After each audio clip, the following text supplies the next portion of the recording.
पिछले 48 घंटे में एक बार फिर से बिहार की राजनीति में आपने देखा होगा कि बहुत कुछ बदलाव हुआ है।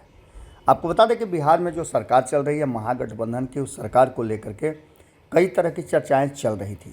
लेकिन जब से लालू प्रसाद दिल्ली से वापस आए हैं तब से एक बार फिर से सब कुछ ठीक ठाक नज़र आ रहा है।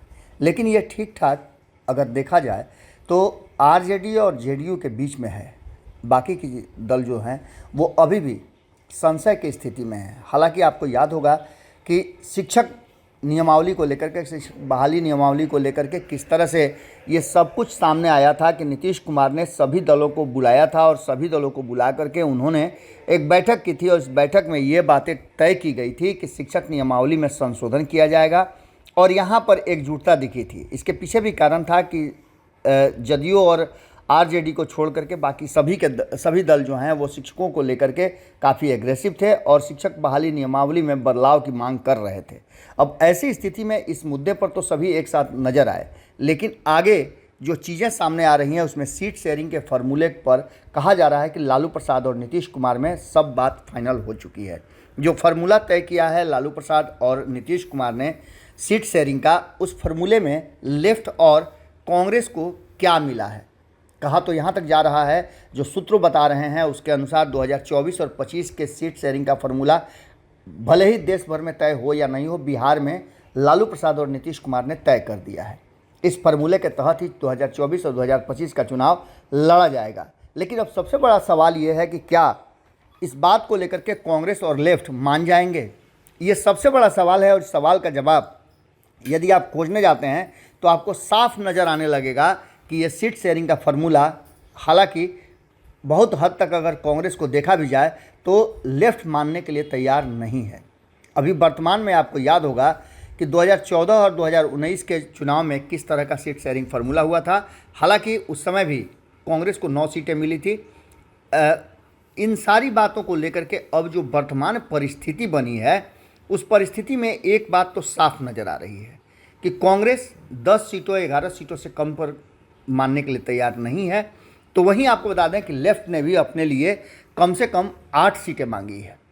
अब इन सारी बातों को लेकर के एक बात साफ नज़र आ रही है कि ये सीट शेयरिंग का फार्मूला कहीं ना कहीं अगर मुश्किल पैदा कर दे इस सरकार के लिए तो बड़ा ही कहा जा रहा है कि कोई अतिशयोक्ति नहीं होगी।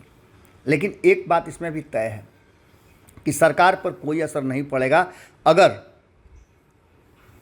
कांग्रेस और लेफ्ट उस सरकार का हिस्सा नहीं भी रहते हैं। तो यही सोच समझ करके अगर देखा जाए तो सीट शेयरिंग के फार्मूले में अगर लोकसभा की बात की जाए तो बिहार की 40 सीटों में जो फार्मूला तय किया गया है उसमें 30 सीटों का फार्मूला एक तरफ है तो 10 सीटों में सबको निपटाने की तैयारी चल रही है। आपको बता दें कि इससे घाटा नीतीश कुमार को भी कम से कम 1 सीट का हो रहा है और अगर एनडीए के अंतर्गत नीतीश कुमार के सीटों को देखें तो 2 सीटों का नुकसान हो रहा है। लेकिन वहीं आपको बता दें कि 15-15 सीट दोनों एक दूसरे में बांटेंगे तो ऐसी स्थिति में मात्र 10 सीटें बचती है और इस 10 सीट में अपने सहयोगियों को कैसे निपटाएंगे, ये एक बड़ा सवाल लेकर के आया है। 2024 के चुनाव से पहले इस तरह के सीट शेयरिंग फार्मूले को लेकर के अभी कोई भी बात कॉन्क्रीट जगह पर नहीं आई है और न ही आपस में बैठ करके बात किया गया है। लेकिन इतना तय है कि अगर ये सीट शेयरिंग फार्मूला होगा तो इससे आपत्ति लेफ्ट को भी और कांग्रेस को भी होने वाली है। कांग्रेस अगर मान लेते हैं किसी हद तक मान भी जाए तो भी ऐसा लगता नहीं है कि ये सीट शेयरिंग का फार्मूला महागठबंधन को एकजुट रख पाएगा। वहीं अगर बात करें 2025 के चुनाव की तो 2025 के चुनाव में भी सीट शेयरिंग का फार्मूला 2014 के तरह तय किया जा रहा है, माफ़ कीजिएगा 2015 के तरह तय किया जा रहा है। 2015 में सीट शेयरिंग का फार्मूला आपको पता होगा कि 101, 101 और 41 का तय किया गया था, जिसमें बहुत ज़्यादा नीतीश कुमार के एग्रेसिव होने के कारण और बार बार सीट शेयरिंग के फार्मूले में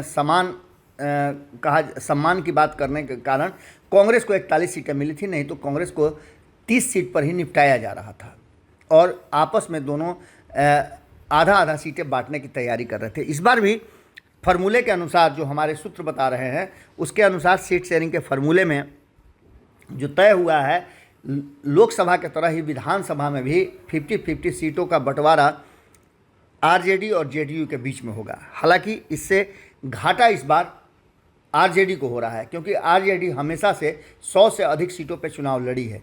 लेकिन इस फार्मूले के तहत जनता दल यूनाइटेड और राष्ट्रीय जनता दल को 90 सीटों पर चुनाव लड़ने की बात कही जा रही है। इस सीट शेयरिंग के फार्मूला में एक बात साफ नज़र आ रही है कि कहीं ना कहीं इन सारी चीज़ों को लेकर के जो वर्तमान परिस्थितियां बनी हैं उसमें 90 सीटें जो हैं वो राष्ट्रीय जनता दल और जनता दल यूनाइटेड को जा रही हैं। तो वहीं आपको बता दें कि शेष बची हुई 63 सीटों में से 20 सीट लेफ्ट को दिए जाने की बात की जा रही है। अगर ये सीट शेयरिंग का फार्मूला वास्तव में भीतर ही भीतर तय कर लिया गया है तो इसके तहत कांग्रेस को 2025 में मात्र 43 सीटें मिलेंगी, जो 2020 में उसे 70 सीटें मिली थी। हालांकि परफॉर्मेंस कांग्रेस का बहुत बढ़िया नहीं रहा था 70 सीटों में, लेकिन अब जबकि लड़ाई सीधे भाजपा से है तो ऐसी स्थिति में इस सीट शेयरिंग के फार्मूले पर नहीं विश्वास करने का कोई रास्ता नहीं बनता है। देखना दिलचस्प होगा कि पूरी तरह से बहुमत में अगर राष्ट्रीय जनता दल और जनता दल यूनाइटेड एक साथ हैं तो रहेंगे। ऐसी स्थिति में ये भी बात तय मान के चलिए कि लेफ्ट का और कांग्रेस का बहुत सारा कुछ इसमें है नहीं। वो थोड़ा बहुत 19-20 कर सकते हैं, लेकिन नज़र नहीं आता है कि नीतीश कुमार अपने सिटिंग सांसदों को टिकट काटें। ये हिम्मत करना बड़ा ही रिस्क का काम हो जाएगा और यही कारण है कि सीट शेयरिंग फार्मूले को लेकर के नीतीश कुमार की भी रजामंदी बन जाएगी। जुड़े रहिए भारत लाइव के साथ। बहुत बहुत धन्यवाद। अगर ये वीडियो पसंद आई और वह बिहार के राजनीति और बिहारियत से सरोकार रखेनी तो सब्सक्राइब बटन दबा के चैनल के सब्सक्राइब कर ली। ओजे एगो घंटी बा, ओकरा बटन दबा देला से कुल सटीक और मारक खबर रुआ मुफ्त में मिल जाई। अगर रुआ पत्रकारिता के हमनी के नया प्रयोग में सहयोग कर चाहतानी तो ज्वाइन बटन दबा दी। पेटीएम नंबर नोट कर ली 9386816700। धन्यवाद।